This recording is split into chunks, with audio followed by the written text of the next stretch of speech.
Next on AM 1480 WLEA, the Newsmaker Show. Here's Brian O'Neill. We have two media calls, one from Congressman Tom Reed, one from Senator Kirsten Gillibrand on today's show. Congressman Tom Reed's segment will be segment 1, Senator Gillibrand in segment 2. In the Reed segment, they'll be talking about Reed's legislation for new energy technologies, also Iran, Congressman Chris Collins, and a number of other issues.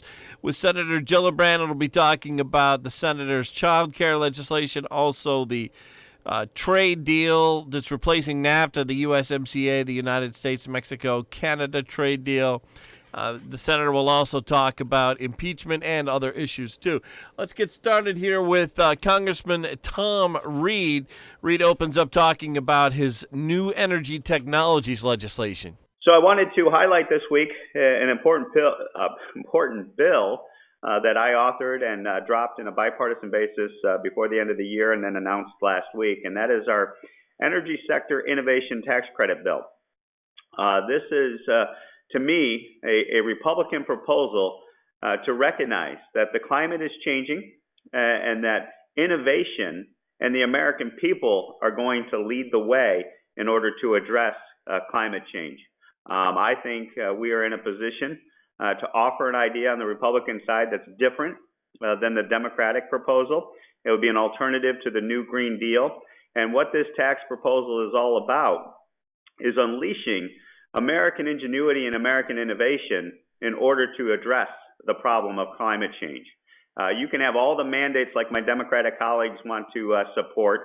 You can have all of the bureaucratic solutions that are coming out of Albany and elsewhere that are extreme and putting people and businesses out of work and putting them into harm's way, or you can embrace innovation. And the Energy Sector Innovation Tax Credit is exactly that proposal that I have authored to give a solution to the problem of climate change. Now, I am open to a conversation with Democratic members and other folks about reasonable standards, reasonable emissions requirements and things of that nature. But I will tell you, you can have all the standards in the world, but if you don't have the technology and the innovation to achieve those standards, you have created a tremendous amount of false security and a paper tiger that will go nowhere in order to solve the problem by having the technology and the innovation to achieve those standards. And so I think as this gets rolled out across the country, our energy sector innovation credit will become the cornerstone of the Republican position on the issue of environment and on the issue of climate change. And essentially what it says is that we embrace entrepreneurship, we embrace American principles of ingenuity, innovation, and free market systems that financially are going to put the technology in a position to not only blossom, but become viable, not only here in America, but across the world. And when you do that, when you create that type of technological innovation, what you find is that countries around the world and individuals within that country, those countries, will embrace that technology, purchase that technology, and you will actually then, on a worldwide basis, unite the power of innovation in order to solve this problem of climate change and the environment. And so what this is at its heart is a tax credit that rewards investment, that rewards production. It is done on a tech-neutral basis, meaning we will not have bureaucrats in Washington, D.C. picking winners and losers in this space. They will have to demonstrate that their technological innovation is truly innovative and that it produces more efficient, clean energy at its core. And it will also provide permanency in the code that allows for this credit to sunset on its own as that technology becomes commercially viable. So that being said, why don't we open it up to questions? The first question came from Dennis Phillips at the Jamestown Post-Journal. The Post-Journal asking about Iran. Yeah, Tom, this is Dennis. How are you doing today? I'm doing well. How are you doing, Dennis? Good, good. I was just hoping to get your thoughts on what's going on in Iran. I I guess on Saturday, the Iranian government finally admitted to shooting down the airliner, and I was just hoping to get your thoughts on that and how it seems the people of Iran are asking for their own leaders to be removed after this acknowledgement. Well, first, I applaud those individuals that are coming into the streets of Iran that are standing up to that regime in regards to its oppressiveness, its manipulation, and its outright lying to the Iranian people about situations such as the downing of that Ukrainian airliner. That should be applauded, and I appreciate the president sending his support through the tools of the internet and elsewhere to show support for those protests. And I think this also demonstrates that, you had protests last week, supposedly that were the voice of the country of Iran in opposition to America and to Israel. But this week you see the counter voice that has always existed, in my opinion, in Iran, and that is of the people that want to embrace democracy, that want to embrace freedom. And I think that voice will win the day as this continues to unfold. Thank you, Tom. Yep, thank you. The next two questions come from WSKG in Binghamton. Hi there. I haven't said Happy New Year, so Happy New Year. Oh, Happy New Year. Thank you. I've got two questions for you today. The one is you signed on to, or you were one of number of members of Congress who wrote letters of support and asking for leniency for former Representative Chris Collins, and I just wanted to hear about why you did that. Yeah, so just to be clear, I didn't in the letter formally ask for leniency. I asked for justice to be done, and I thought it would be appropriate, given my friendship and relationship with Chris Collins, to just articulate to the court the positive work that Chris has done for the community. I have worked with Chris on numerous issues, from West Valley demonstration project to the Colgan Air disaster and what that's done for commuter air safety standards in America. And I'll just tell you, I just wanted to offer my 2 cents as a colleague, as a peer, and someone who's known Chris and his family that are obviously dealing with this situation, that his positive work should be brought to light also, as opposed to just this negative situation that he is clearly needs to be held accountable for. So I defer to the judge as to the appropriate sentence, but as I looked at the situation and as a human being, there was a piece of me that thought it would be prudent to offer my 2 cents on the positive work that Chris Collins has done. But make no mistake about it, I do believe justice needs to be served, and justice will be served by the judge instituting appropriate sentence in the matter. Okay, thank you for that. On Twitter, I realize he's your former campaign manager, but someone who's worked with you as an intern and then on your campaigns for quite a while. Nick Weinstein used the hashtag Extreme Ithaca Liberal to describe actually a decision made by the town of Enfield, which is not Ithaca. It's independent of Ithaca, though it is in Tompkins County, and it's geographically near Ithaca. But he used the hashtag as a response to an article by another news entity about the Enfield Town Board deciding that they will no longer say the Pledge of Allegiance at the start of their monthly meetings. And I know that you very quickly after the November 2018 election, after your reelection, said that you would no longer be using that label. And I wonder whether just what your thoughts are on his making that choice of words to describe his feelings about that. And I also wonder what you think about the Pledge of Allegiance, whether it's said or not said, being said or not said at public meetings. Yeah. So, well, first of all, obviously Nick is an independent person. He's not affiliated with our campaign or with us here in the office, so I can't control what he does in regards to that. I think what he's describing, and as we've utilized the term before, was an extremism that we're opposed to and will continue to be opposed to. And not saying the Pledge of Allegiance at a town hall meeting, to me, is an extreme example where folks really are out of touch, in my opinion, with what that means.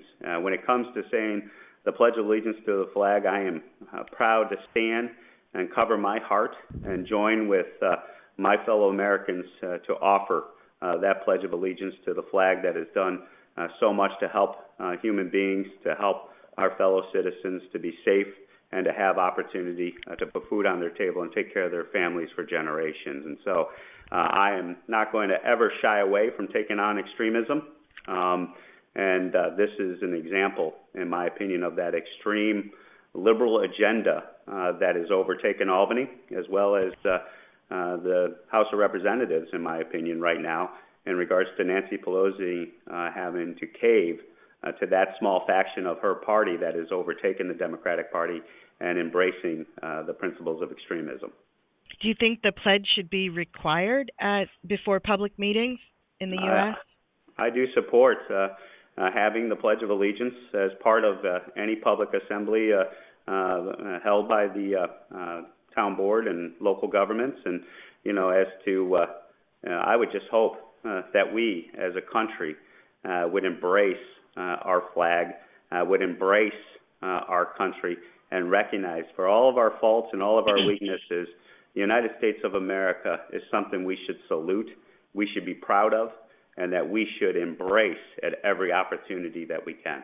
So the town's thinking, as I understand it, I wasn't in the meeting where this decision was made, but as I understand it, their thinking largely had to do with the phrase "under God," which was something that was historically, it's clear that was added.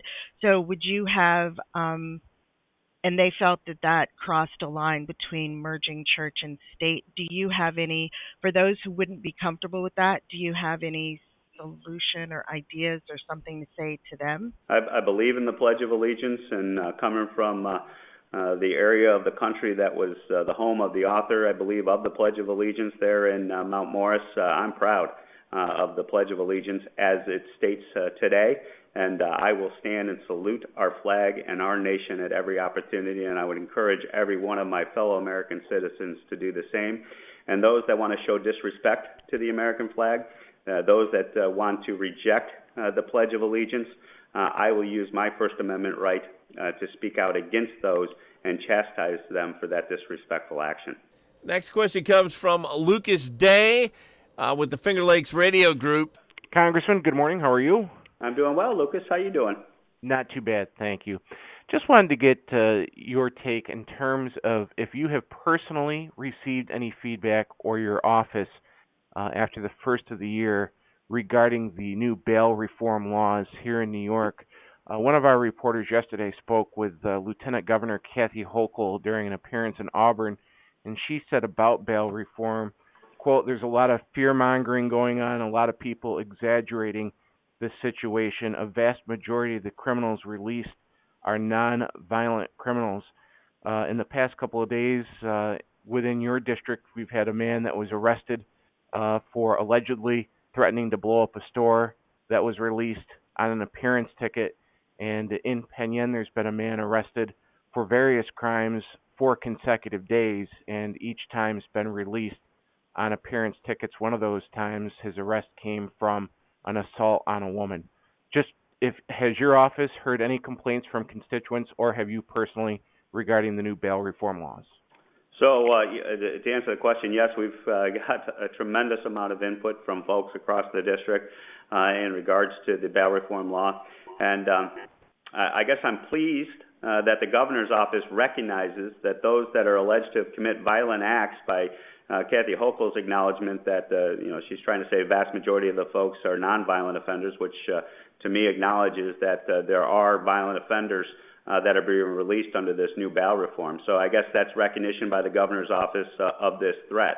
And I just got to tell you, this is getting out of hand. And I am deeply concerned by this ideological extremism of Albany that has put our community at risk.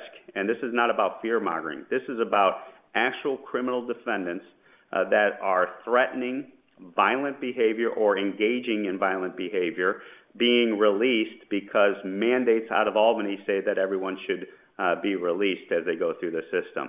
To me, this doesn't make sense, and I think the backtracking that I have seen in the press by the governor's office as well as elected officials who supported this through the process in Albany speaks volumes to the fact that they recognize this was a ill-thought reform, and it is going to put our fellow New Yorkers in harm's way because it was enacted the way that it was passed.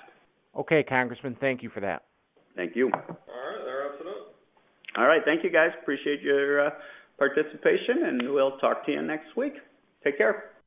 Congressman Tom Reed's weekly press call. We're going to skip the break, and we're going to go right to Senator Kirsten Gillibrand. By the way, we should point out that we edited out some of the Congressman Tom Reed questions and answers there with the reporters. That's because they were asking questions about Jamestown and areas that did not apply to the rest of the district. So for time's sake, and so we could get on the other segment with Senator Gillibrand, we edited out a couple of questions there and the answers from Congressman Tom Reed. Senator Kirsten Gillibrand opens her press call talking about child care legislation. Thank you all for joining me. As a mom, I'm familiar with the importance of quality child care. For many families throughout New York, finding quality and affordable child care is nearly impossible. A 2018 survey found that infant care in New York costs, on average, more than $14,000 a year. That's more than tuition and fees at a public 4-year college in New York. Quality child care is critical for parents' ability to get an education, work, and provide for their families. Some of these parents are students who are pursuing degrees that will provide the credentials and experience needed to obtain good-paying jobs. In New York, 18% of all college students are parents, of which almost half are single mothers. For these parents, finding affordable care for their children is a serious challenge. One New Yorker faced this challenge when her child was born right before her spring semester. She searched for infant care but found no options in the area. Without child care, she had to take a smaller class load, which was taught entirely online. This forced her to make up classes and removed her from the supportive and engaged campus community. Parents shouldn't have to choose between getting a college degree and affording child care. I have been a champion for universal access to quality and affordable child care throughout my career. Unfortunately, many child care programs do not apply or meet the growing child care needs of student parents. It goes beyond financial strain. Some areas near school communities are child care deserts, where no programs exist for parents attending school. That's why I'm excited to co-sponsor the Preparing and Resourcing Our Student Parents and Early Childhood Teachers Act, or Prospect Act. The Prospect Act would create targeted grant programs totaling $9 billion over 5 years to increase access to child care for student parents at community colleges and minority-serving institutions, or MSIs. The program would also expand the Child Care and Development Block Grant Subsidy Program. First, the bill would fund access grants for parents attending community colleges and MSIs to be used toward free, high-quality child care for children under the age of 3. These grants would be available for up to 500,000 children across the country. Next, the bill would create impact grants to help expand the number of quality child care centers in areas around community colleges and MSIs. These grants would be awarded in care providers to invest in training, mentorship, technical support, and expansion.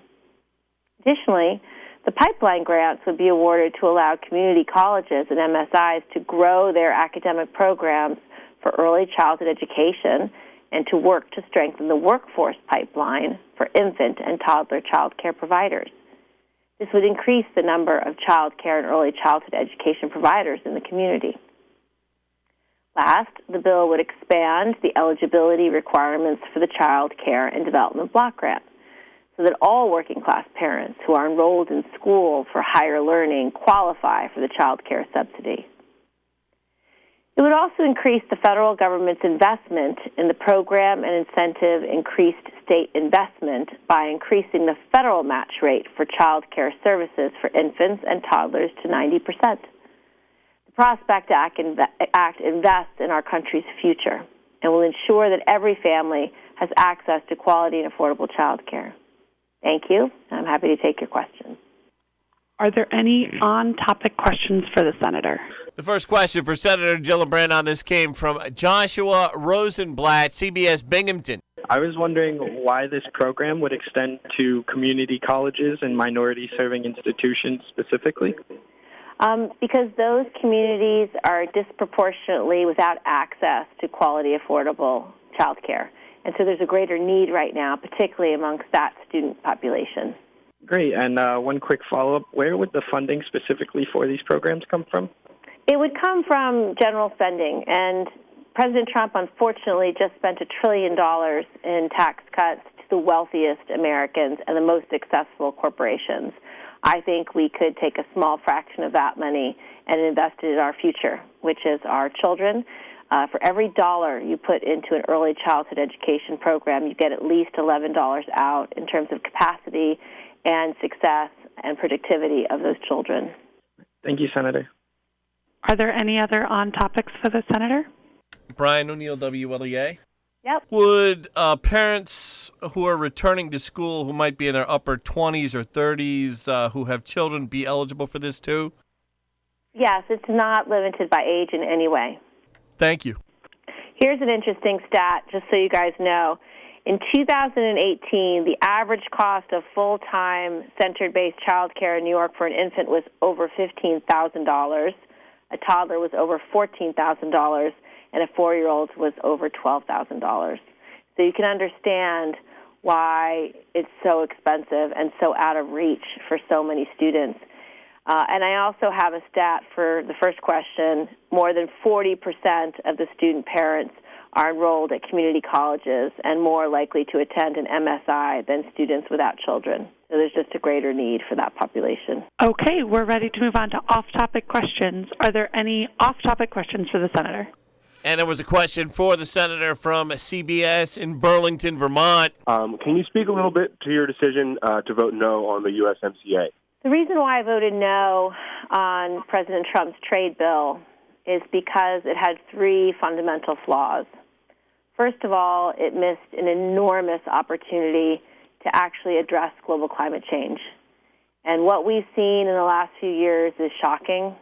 We've seen flooding all across New York. We've seen wildfires rage on in California and Australia. We've seen increased severe weather storms.